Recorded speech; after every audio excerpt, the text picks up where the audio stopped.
you need a variety of resources, whether it's flashlights or battery-charged radios or hand-cranked radios. And ultimately, I'd remind all of your listeners is a means to charge your cell phone. Because reality is that for so many folks that we know, their smartphone is actually all of those.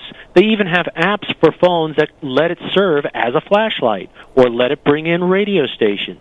So for many folks, their sole communication tool, their sole resource was their smartphone. And the ability to charge it, frequently going out to their car, was one of the most important things that they could find. So as you're out there building your individual kit for yourself and for your family, you do want to think about flashlights and battery-charged radios, but you also want to consider, how am I going to be able to sustain the use of my phone? Because almost all of us are practically tied to it.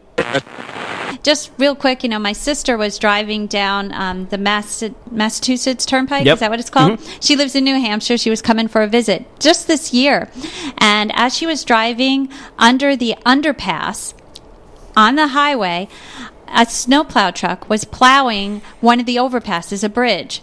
Well, the snow fell onto her windshield and cracked. She almost got in an accident. Thank goodness she didn't. She pulled over, but it actually collapsed the windshield on her car. Had to pull over.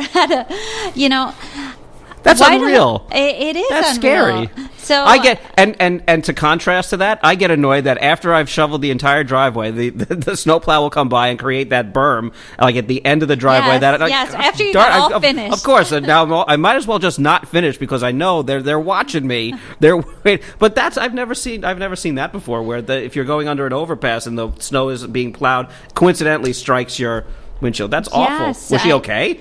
Thank goodness. But yes, the car had to be towed and the windshield had to be replaced and they had to make other plans. I used to skate on a rink, not a rink, but like a lake would freeze up down where I grew up in Chestnut Ridge.